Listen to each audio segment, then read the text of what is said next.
L'honorable Bredoumi Soumaïla, porte-parole du PDCI RDA, Gozé Seple Bernard, président du groupe technique chargé des affaires économiques et financières PDCI RDA à l'Assemblée nationale, était face à la presse nationale et internationale le mardi 3 décembre 2024 à la maison du parti à Cocody. Il s'est agi pour les élus de passer en revue l'actualité politique nationale de la Côte d'Ivoire et porter un regard sur la loi portant budget programme de financement de l'État pour l'année 2025. L'honorable Bredoumi Soumaïla, porte-parole du PDCI RDA, dans ses propos liminaires, s'est appesanti sur les points de l'actualité nationale, notamment la révision de la liste électorale et les problèmes liés à ce processus, la liberté publique d'expression, l'inégalité dans la diffusion des activités des partis d'opposition sur les chaînes publiques, les problèmes liés au chômage en Côte d'Ivoire et pour terminer, il a lancé un appel aux Ivoiriens pour une victoire du PDCI RDA en 2025. Mesdames et messieurs les membres des instances du parti, chers militants du PDCI RDA, les amis de la presse, mesdames et messieurs, au cours de cette conférence, nous allons la faire en deux volets, le volet actualité nationale et le volet budget. Vous savez, dans une démocratie, les débats à l'Assemblée sur les lois, en particulier la loi qui impacte beaucoup le quotidien des populations, soient retransmises en direct, nous l'avons sollicité, mais cela n'a pas été le cas. Au cours des débats, la même sollicitation a été adressée au ministre de la Communication. Sa réponse a été sans profondeur, laissant apparaître le manque d'intérêt du gouvernement. Pourtant, cela relève de la redevabilité de nous politiciens au peuple dont nous détenons un mandat. Nous avons voulu donc passer par le truchement de la télévision du PDCI RDA. Nos reporters ont été expédiés manu militari. Ils n'ont donc pas eu accès aux locaux de l'hémicycle. Cette rencontre donc va procéder à une sorte de rattrapage pour que le spécialiste, notre spécialiste, puisse vous faire écho des points et de nos regards sur la loi des gouvernements et la loi des finances portant budget de l'État pour 2025. Mesdames et messieurs, avant donc l'exposé de ces études mentionnées, nous allons nous prononcer au nom du PDCI RDA sur quelques points de l'actualité nationale. Au premier point de l'actualité figure la révision de la liste électorale.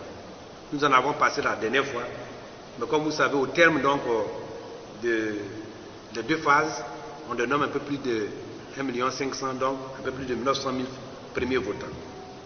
Le PDCI RDA fait quelques constats par ailleurs, plutôt que tout autre parti politique. Le PDCI s'est entièrement investi dans cette opération. Le président du parti a pris le lead et a instruit toutes les structures statutaires à en faire une priorité.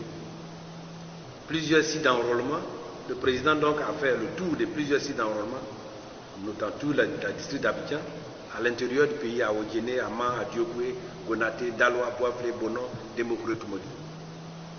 En dépit d'une volonté affichée par les Ivoiriens, des obstacles ont été relevés à cette opération. Je les ai relevés la dernière fois. Bon, on peut noter notamment qu'on constate qu'il y a un problème véritable d'extrait de naissance. Un problème lié aux frais de la certificat de nationalité. On dit que les certificats de nationalité sont gratuits, mais en fait, il faut aller jusqu'au lieu d'édition. Il faut payer le déplacement et quelquefois, il faut motiver certains agents pour que les choses aillent plus vite. Il faut mettre du carburant dans le moteur. Donc tout cela fait qu'en fait, ce n'était pas totalement gratuit, puisque c'est les partis politiques qui ont pris en charge tous ces frais accessoires, plutôt que l'État. Les fiches de demande sont aussi souvent manquent, il faut les assurer, que ce soit au niveau des sites, qu'au niveau des sous-préfectures, au niveau des certificats de résidence. Certains commissariats ont brillé par la réticence. Quand on y va, on dit qu'il n'y a pas de papier, et tout cela a retardé cela. Les retards accusés dans les services administratifs de production des documents afférents à l'opération n'ont pas permis à un grand nombre de nos concitoyens d'avoir à temps le certificat de résidence. Le rythme et le frein d'accès à la machine. Tous ces Ivoiriens méritent qu'on leur permette de s'inscrire sur la liste. C'est pourquoi le PDCI RDA demande un prolongement de cette opération pour permettre à tout le monde d'avoir accès. En ce qui concerne les libertés publiques, le PDCI RDA relève que des restrictions sont encore observées en matière de liberté d'expression, d'association et de réunion pacifique, notamment à l'encontre des opposants politiques. Il dénonce la suspension pour 3 jours du journal Le Nouveau Réveil, proche du PDCI RDA, pour motif d'atteinte à la cohésion. Le PDCI RDA rappelle qu'à maintes occasions, certains journaux proches du pouvoir ont publié des propos plus attentatoires à la cohésion nationale sans être inquiétés. Pour le PDCI RDA, la récente interpellation du délégué PDCI de Cocody, Ange Lagaré, n'est pas pour assurer à tous la liberté d'expression nécessaire à alimenter la démocratie. Le PDCI RDA ne cédera pas aux intimidations de quelque nature que ce soit. Par ailleurs, selon le rapport mensuel du contrôle du pluralisme dans les médias audiovisuels du service public, la haute autorité de la communication audiovisuelle ACA, pour le mois d'août 2024, au niveau de la télévision, les partis politiques ont eu au total 4 h 48 minutes 45 secondes répartis RHDP sur les 4 h 11 minutes, soit 86%. Pour tous les autres partis, 37 minutes 43 secondes, soit 13%. Vous pouvez lire ces chiffres-là dans le rapport de ACA pour le mois de août et septembre. Il a été pareil en août, pareil en septembre, à quelques chiffres variants. En septembre, c'était 86%, 86,14% de temps d'antenne pour le parti au pouvoir et 37 minutes 43 secondes, soit 13,0% pour le parti. Ça, cela n'inclut pas pour le parti au pouvoir les activités du gouvernement qui sont essentiellement orientées vers le RHDP. Mesdames et messieurs, comme vous le constatez, ces chiffres dénotent clairement un déséquilibre criard au profit du RHDP, alors qu'il s'agit de médias d'État qui devraient être à équidistance de toutes les sensibilités politiques et de faire la promotion de la démocratie. Et vous savez aussi que tous les Ivoiriens, quel que soit leur bord, contribuent au financement des médias d'État. Nous avons vu dans le budget que les Ivoiriens transfèrent à la RTI 18 milliards, 18 milliards chaque année, que vous payez par les redevances. Donc nous devons être à équidistance de cet organe. Nous ne voulons pas à une cas particulier, nous dénonçons ce qui est de fait. Mesdames et messieurs, le RHDP, après 15 ans de gestion du pays, reconnaît que le chômage reste endémique dans notre pays. Pour ce, en lieu et place d'une politique pour résorber le chômage pour tous les Ivoiriens, il a créé un site internet dédié aux militants du RHDP. S'il n'y avait pas un chômage endémique, on n'allait pas créer quelque chose de spécifique. Mais pire, ce site qui ouvre la porte aux emplois des structures publiques qui sponsorisent ce site est également réservé aux militants du RHDP. Le PDCI RDA dénonce cette politique discriminatoire qui est contraire au Code du travail et contraire même à la déontologie du gérer. Le RHDP ne gère pas le pays pour les militants du RHDP. Quand un conseiller du président de la République s'occupe spécialement des militants du RHDP pour leur emploi, mais ce conseiller-là, il est payé par les deniers publics. Sa voiture qu'il tue là, c'est la voiture de l'État. Et lui, il passe son temps, alors qu'il est payé par l'État, à s'occuper d'un groupe. Ça, ce n'est pas normal. S'il y a un problème de chômage que vous reconnaissez, mais ouvrez ça à tout le monde. Cette question a été posée à l'Assemblée nationale. Le ministre de l'Emploi nous a dit ceci, son témoin. Ce n'est pas vrai. Si c'est vrai, ce sera trop grave. Le ministre de l'Emploi et le ministre de la Jeunesse est venu. On lui a posé la même question. Lui, au lieu de répondre, c'est pour parler de l'âge des jeunes de présidents. Non, mais vous, au PDCI, les jeunes sont vieux, les présidents de présidents sont vieux. Mais nous ne l'avons pas laissé jouer. Cela veut dire qu'implicitement, ils ne sont pas capables de nier cela. Les Ivoiriens doivent dénoncer cela et on doit les punir dans les urnes pour les dégager de ce poste parce qu'ils sont plus tribalistes que quoi. C'est ça qu'il faut dire. En faisant donc le point de la gestion budgétaire du RHDP, on peut aisément noter la mise en place chaque année d'un budget déficitaire chronique, va en parler. Et la dette, j'en avais parlé ici, lui aussi il en parlera. À cet effet, la dette de notre pays, qui était de 6 000 milliards en 2011, atteint 29 000 milliards en 2024 et elle affichera près de 34-35 milliards en 2025. Voyez-vous, la dette représente 58% du PIB en 2023 contre 38% en 2019. Cette progression de la dette par rapport donc au PIB elle est très rapide, en 4 ans. Il faut inverser cela pour ne pas atteindre 70% du PIB qui est la norme communautaire. Mais cela est impossible avec le régime actuel. La Côte d'Ivoire va consacrer, tenez-vous bien, 4 121 milliards de francs CFA au remboursement de sa dette, soit 26% de son budget de 2025. Le régime projette contracter 5 700 milliards en 2025 de prêts. Ce sont donc à nouveau ces emprunts qui vont servir à rembourser les 421 milliards de remboursements. Donc on emprunte pour rembourser une partie de la dette et pour financer les autres. Donc chaque année, on emprunte pour rembourser. C'est ce qu'on appelle le refinancement de la dette. Voyez-vous où on arrive au pays. Par ailleurs, la gestion du RAD, vous le savez, est caractérisée par la corruption. Il ne se passe pas un seul mois où on ne sorte pas quelque chose contre un système. Ça, c'est ce qu'on peut voir. Ce qui est en bas là, qui ne sort pas, est encore plus grave. Cette corruption généralisée, adjointe à une opacité dans les transactions et mouvements financiers, a amené le GAFI, le groupe d'action financière, à nous classer sur la liste grise. Cette liste grise-là, nous l'avons échappée en 2017 ou 2018. Moi, j'étais DG. La liste grise. Parce que vous vous rappelez bien ce qu'on appelait l'agro-business. Et nous étions menacés. J'ai été le seul à pouvoir venir sur les antennes pour en parler. Tout le monde était mouillé. Et j'ai été menacé pour en parler. C'est pas tout on dit en public. Et la Côte d'Ivoire a échappé. Nous, on n'est plus avec eux. Et ils ont continué sur ce chemin. Et aujourd'hui, on nous a mis sur la liste grise. Parce qu'il y a des mouvements, des financements qui ne sont pas propres. Il faut que le pays revienne à la gestion transparente avec le PDCI-RDA. La croissance économique et le bilan soi-disant intacable résultent cependant d'une dégringolade de notre classement IDH au niveau international.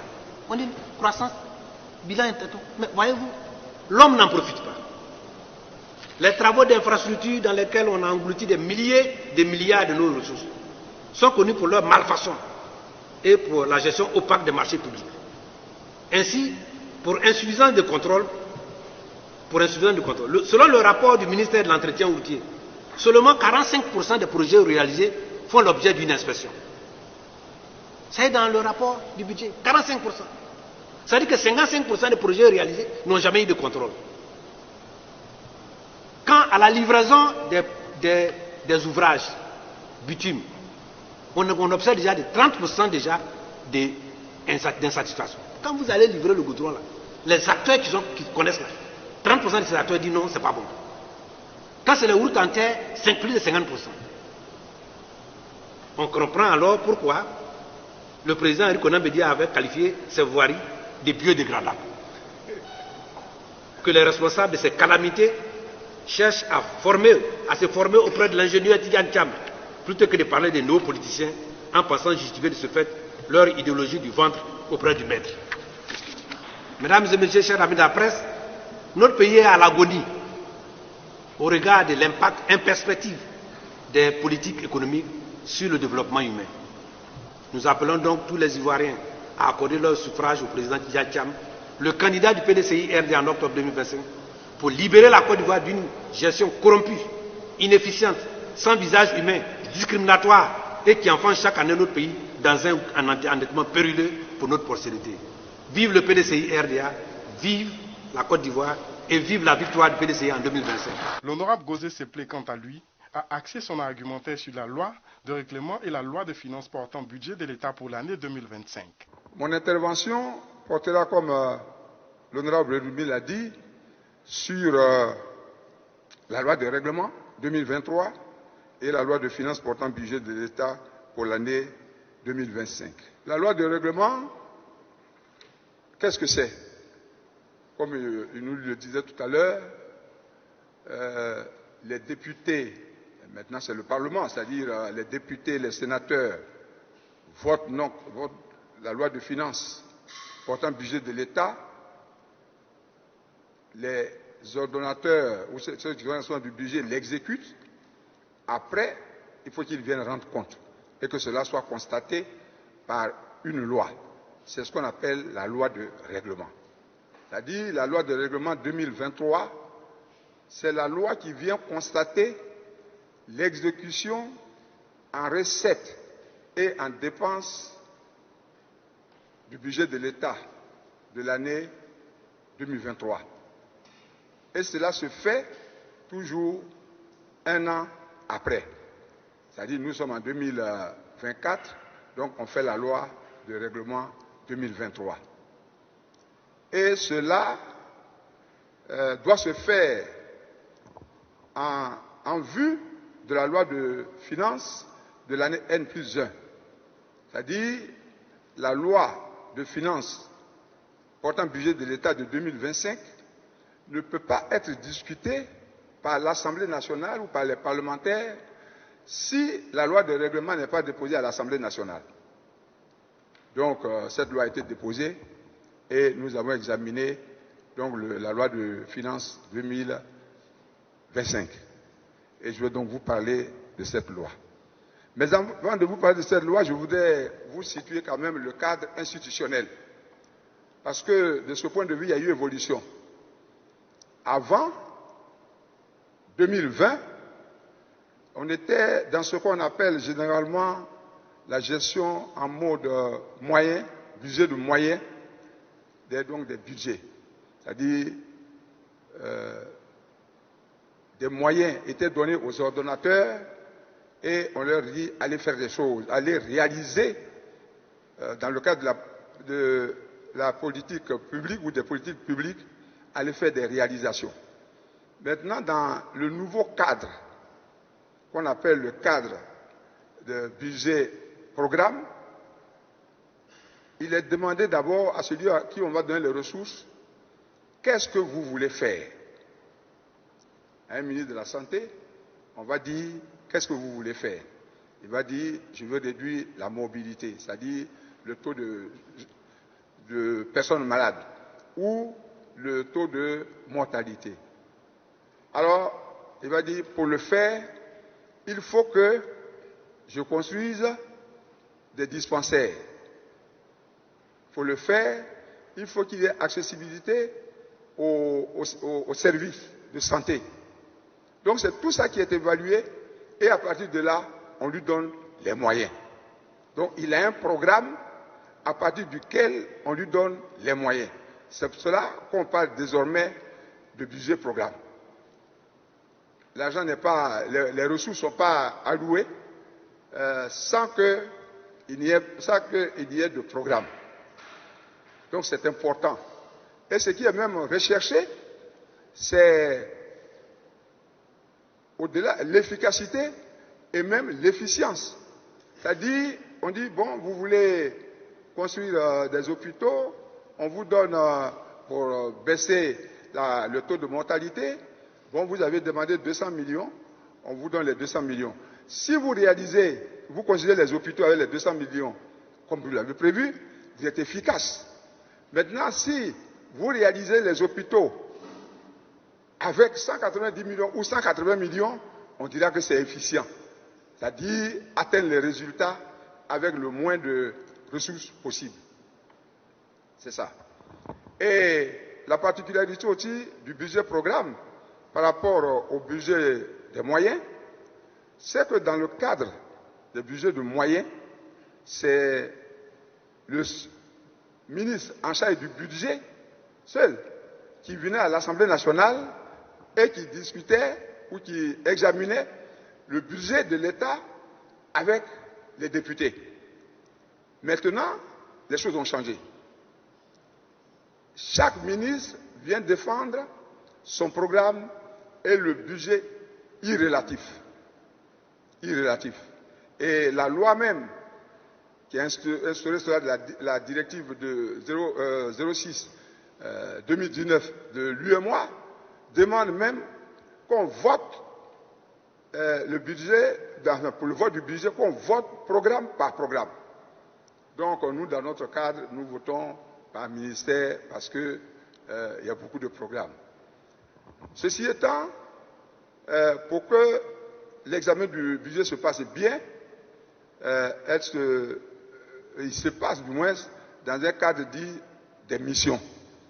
Une mission regroupe donc un certain nombre de ministères et nous, dans notre cadre, il y a 9 missions. 9 missions. Je crois que M. Bledoumi les a, et vous les donnera. Donc, nous allons passer là-dessus. Il y a 9 missions. Voilà. Donc, ceci étant, c'est dans le cadre du budget programme que la loi de finances 2023 a été exécutée et a donc donné lieu à la loi de règlement 2023. Qu'est-ce qu'il faut donc retenir de cette loi de règlement? Je dirais tout simplement que le budget de l'État au titre de l'année 2023 prévu en équilibre et en ressources, et en dépenses, pour un montant de 11 694 milliards par la loi de finances initiale 2022-974 du 20 décembre 2022, a été ensuite porté à 12 508 milliards par la loi de finances rectificative numéro 2023-999 du 18 décembre 2023. Il a été définitivement arrêté à 12 612 milliards suite aux modifications d'un montant de 104 milliards effectuées par le gouvernement après le collectif budgétaire. C'est-à-dire, on prend une loi de finances pour mettre en place le budget. Si on doit modifier le budget, ce qu'on appelle la loi de finances rectificative, il faut encore une loi qu'on appellera la loi de finances rectificative. Cela a eu lieu en 2023, mais à la suite de cela, il y a encore eu des actes qui ont été effectués à hauteur de 104 milliards, sans que cela ne soit porté à la connaissance des députés. C'est pourquoi le groupe parlementaire PDC-IRD a relevé que ces modifications ont été faites en violation de la loi organique relative aux lois de finances, en ses articles 25 et 28, en ce sens que, notez bien, les modifications ont été faites par arrêté du ministre en lieu et place de décret du président de la République. Les actes modificatifs n'ont pas été communiqués au Parlement, alors que tout doit être communiqué à l'Assemblée nationale et ensuite au Sénat. Et selon le rapport de la Cour des comptes, des actes pris avant l'adoption de la loi des finances rectificative intervenue le 18 décembre 2023, comme je l'ai dit, n'ont pas été ratifiés par la dite loi comme le prescrit l'alinéa 3 de l'article 25. Et puis, enfin, la Cour elle-même, la Cour des comptes, a observé également que les actes modificatifs du budget de l'État ont été pris en janvier et avril 2024, ce qui est une violation du principe de l'annualité budgétaire. Voilà donc, dans l'élaboration ou bien dans la mise en place des crédits, les manquements que nous avons constatés. En ce qui concerne l'exécution du budget,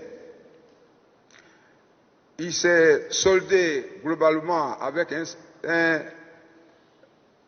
excédent de 38 milliards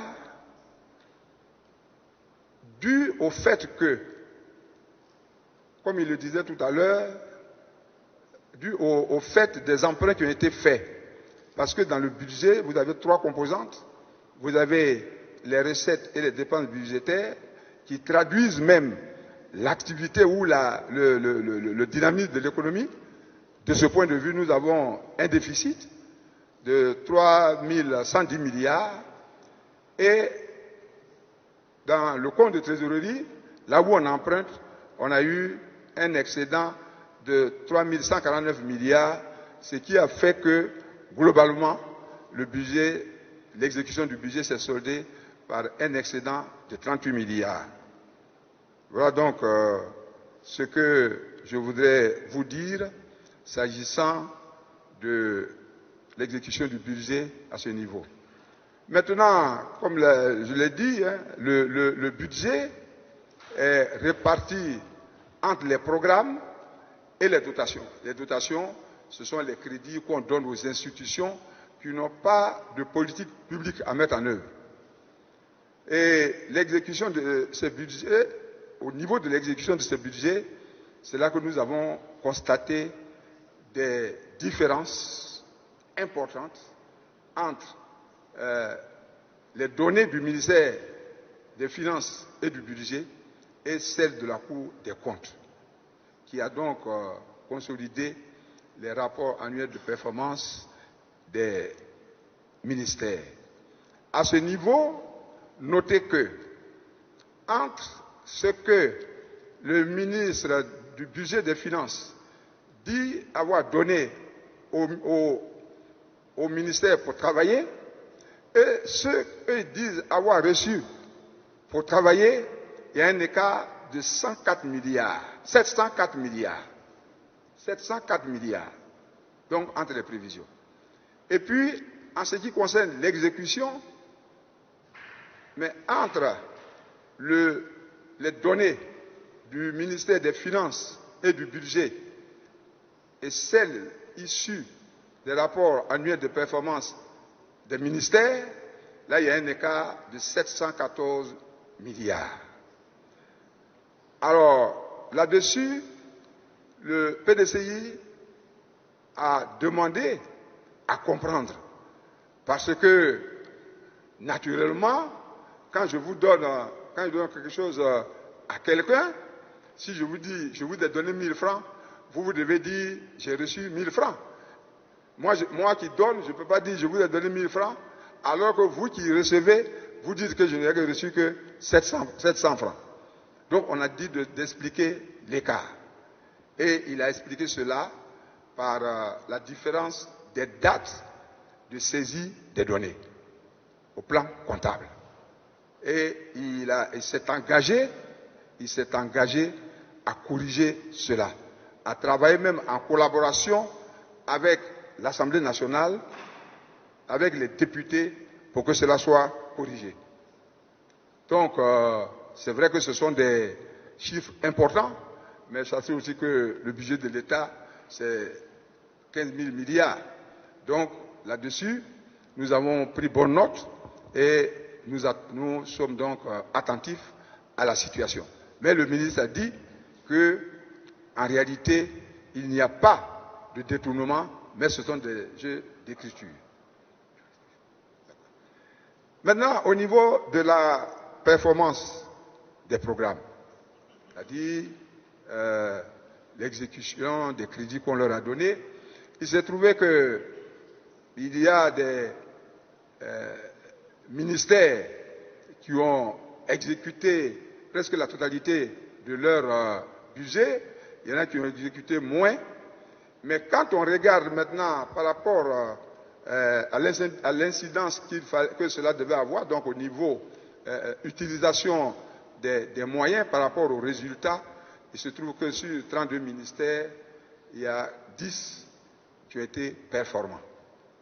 Les autres sont aux alentours de 0,60, 0,80. Voilà, donc c'est ce que je voudrais vous expliquer. Nous avons donc posé, nous les députés PDCI-RDA, beaucoup de préoccupations, comme d'autres députés, et je dirais donc les préoccupations que nous avons posées, je pourrais les résumer comme suit. Le groupe parlementaire PDCI-RDA a constaté que le solde global positif du budget de l'État est lié aux emprunts et non à la performance de notre économie. Le service de la dette absorbe dans des proportions préoccupantes, soit 72,37% des recettes fiscales et 69% de l'ensemble des recettes intérieures. De fortes discordances existent entre les données du ministère et celles issues de la Cour des comptes. Les performances de l'écrasante majorité des ministères sont en deçà des résultats attendus. Quand on a dit tout ça, en réalité, on s'attend à ce qu'on vote contre, parce que les résultats ne sont pas ce qu'ils devaient être. Mais comme je vous l'ai dit, dans les discussions, le ministre s'est montré disponible, il a répondu aux questions et il s'est engagé à corriger les situations avec la participation, si possible, des députés. Nous allons faire des séminaires avec eux pour voir comment on apporte des solutions. D'ailleurs, le rapport de la Cour des comptes montre qu'il a déjà initié un certain nombre de séminaires pour corriger cela. Alors, nous avons dit, quand nous partions de la permanence du parti, au plateau, nous avons dit, on votait contre. Arrivé, quand il a donné les explications qui nous ont convaincus dans une certaine mesure, et surtout, eu égard à son engagement à corriger ce qui peut l'être encore, nous avons dit, oui, il faut donc revoir, mais on revoit, pas pour lui donner totalement carte blanche. Autant on voulait le sanctionner, autant maintenant ne pas le sanctionner. Donc il faut faire un vote médian. Donc le groupe parlementaire PDC-RDA s'est abstenu pour la loi de règlement 2023. Voilà ce que je voulais dire sur la loi de règlement. En ce qui concerne le budget de l'année 2025, il a été élaboré selon des hypothèses très optimistes que le ministère a donc posées, qu'il a évoquées. Et donc, à partir de là, le prix du cacao qui va s'améliorer, le prix du café qui va s'améliorer, le cours du pétrole, du baril du pétrole qui va baisser, le dynamisme même de l'économie qui va être tiré par les investissements. Fort de tout cela, ils ont donc fait un budget pour l'année 2025 qui s'équilibre en recettes et en dépenses à 15 339,2 milliards. 2 milliards, il est en hausse de 11,8% par rapport aux 13 720,7 milliards de 2024. Donc, comme l'honorable Bedoumi l'a dit, nous avons discuté donc des problèmes de la dette qui monte. Vous savez, le problème de la dette, c'est une question d'école. D'école. Mais nous pensons qu'il faut faire des efforts au niveau de la dette. En ce qui concerne donc les programmes, parce que ça c'est de manière générale que je vous ai donné 15 339,2 milliards.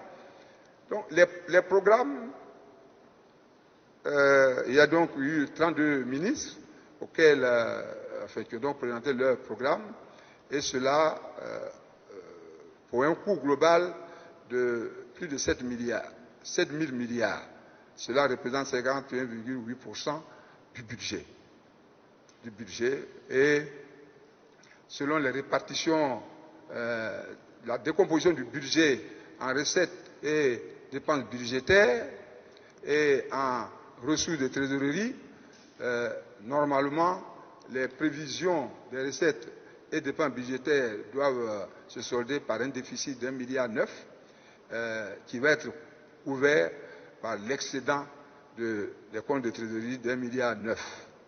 Donc, c'est ce que vous pouvez retenir du budget, 15 339,2 milliards, et dont, disons, la moitié pour les programmes. Donc, tous les ministères sont passés et nous avons discuté. Il y a eu donc 30 ministres et 2 ministres délégués. Et sur les 30 ministres et 2 ministres délégués, nous avons voté contre 5 ministres. Et nous sommes abstenus contre un seul ministre ou bien une ministre, si je peux ainsi dire. Alors, vous allez dire, quels sont donc les ministères pour lesquels nous avons voté contre et quelles sont les raisons? Alors, on a voté contre le ministère de la Justice et des Droits de l'Homme pour la volonté manifeste du garde des Sceaux de ne pas augmenter le nombre de juridictions, de tribunaux, et de ne pas recruter de magistrats au motif, selon lui, qu'on ne recrute pas un magistrat comme un plombier ou un jardinier. C'est ce qu'il a dit. Quand on a dit il faut augmenter les juridictions, il faut augmenter le nombre de de magistrats pour que les affaires sortent vite. Il dit, mais vous pensez que les magistrats, là, on les recrute comme on recrute un plombier ou bien un jardinier? Donc, ça a été un des motifs. Il a également trouvé normal la surproduction carcérale. On dit, nos prisons là, je crois que la capacité c'est 26 000, non, la capacité c'est 9 000 et quelques, et aujourd'hui on a 29 000. Donc, ça, on l'a relevé, et il a trouvé cela normal, il n'a pas trouvé d'inconvénient. Et on a également dit que les délais des premiers jugements, c'est-à-dire quand on met quelqu'un en prison, la loi dit, pour les affaires ordinaires, c'est 6 mois renouvelables une fois. Pour les affaires criminelles, c'est 8 mois renouvelables deux fois. Et nous avons dit qu'il y a des prisonniers aujourd'hui, avant le premier jugement, qui font même 2, 3, 4 ans. Et il a trouvé cette situation normale. Alors que le Conseil national des droits de l'homme a même interpellé le gouvernement sur ces deux aspects-là. La surpopulation carcérale et les délais des premiers jugements trop longs. Donc pour cela, nous avons voté contre lui. Le deuxième ministère contre lequel nous avons voté, c'est le ministère de l'Intérieur et de la Sécurité, pour le fait que le ministre minimise l'important problème de la fraude sur la carte nationale d'identité et ses conséquences. Alors nous lui avons dit qu'il faut que l'État ou le gouvernement prenne les dispositions nécessaires, parce qu'aujourd'hui, la carte nationale d'identité se trouve dans les mains de tout le monde. On ne sait plus qui est ivoirien, qui n'est pas ivoirien. Ce n'est pas pour chasser les autres. La Côte d'Ivoire était toujours une terre d'accueil, mais il faut quand même, nos frères qu'on reçoit ou nos sœurs qu'on reçoit, il faut qu'ils soient distincts de nous, du point de vue des papiers administratifs, et surtout, comme le dit l'honorable Bledou, il y a des procédures pour acquérir ou avoir la nationalité ivoirienne. Mais on ne peut pas fabriquer une carte d'identité et à partir de là, devenir ivoirien. Donc nous avons posé le problème, mais il a minimisé.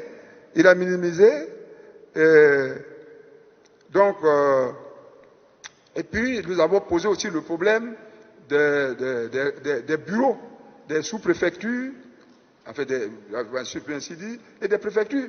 Vous avez aujourd'hui des localités qui sont érigées en préfecture, en chef-lieu de préfecture, de sous-préfecture, mais les bureaux là, c'est des petites maisons louées, et la résidence, c'est quelquefois des villas louées, mais ça détériore l'autorité de l'État même. Donc là-dessus, il n'a pas de politique. Il n'a pas de politique pour cela. Donc nous avons voté contre son budget, surtout pour la carte nationale d'identité qui reste un problème important pour le groupe parlementaire PDC-RDA et pour le PDC-RDA. L'autre ministère, c'est le ministère de l'Emploi et de la Protection sociale. L'honorable Bledumi en a parlé. Nous lui avons dit qu'il existait un site dénommé site e-emploi, RHDP, et que ce n'était pas possible. Lui, il est le ministre de l'Emploi, le ministre de tous les Ivoiriens. Et il a répondu qu'il n'était pas au courant.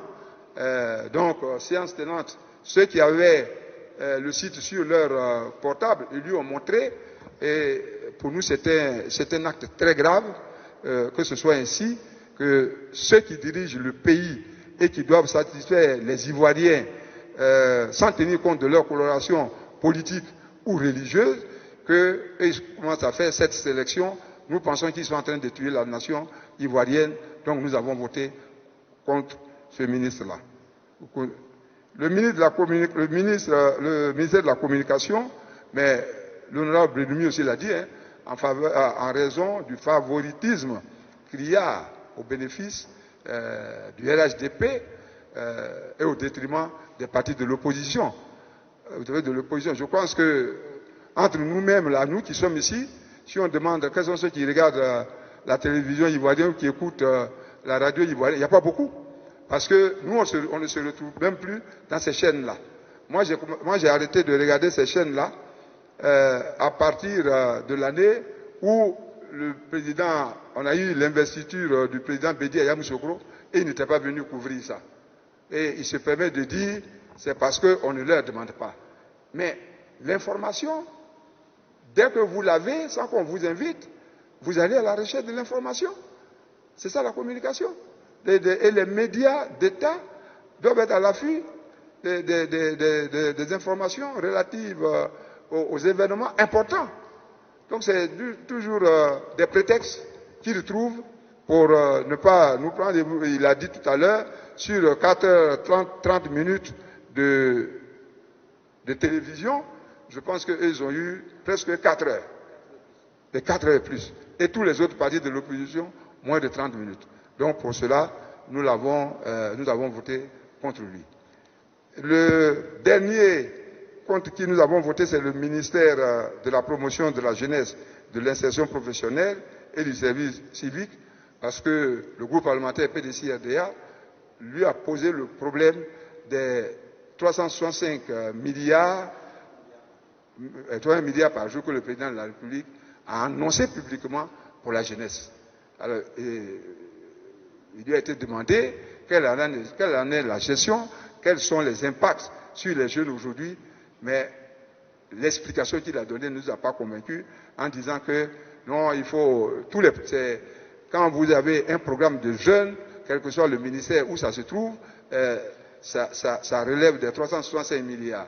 Donc nous avons pensé qu'il y avait une certaine opacité dans la gestion de ce fonds et nous avons donc voté contre.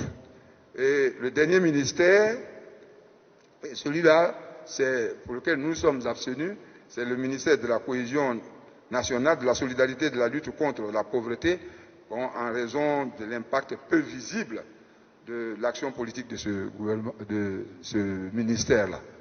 Nous, on ne voit pas trop ce qu'ils font. Voilà. Voilà donc ce que je voulais dire pour le projet de loi portant budget de l'État pour l'année 2025. Le groupe parlementaire PDC-RDA a voté pour dans l'ensemble. Mais auparavant, il a invité le gouvernement à poursuivre ses efforts en vue d'apporter des solutions aux grandes problématiques auxquelles la nation est confrontée. Il s'agit, entre autres, du problème de la nationalité galvaudée à travers la fraude de la carte nationale d'identité. 2, de la construction des valeurs culturelles, civiques et morales, de l'employabilité des jeunes, de l'extrême pauvreté de certaines populations rurales, de la sécurité alimentaire et de la production agricole, du développement industriel avec la montée en puissance des champions nationaux, de la sous-exploitation du potentiel fiscal et enfin de la question cruciale du financement de la recherche et de l'innovation technologique. Je vous remercie.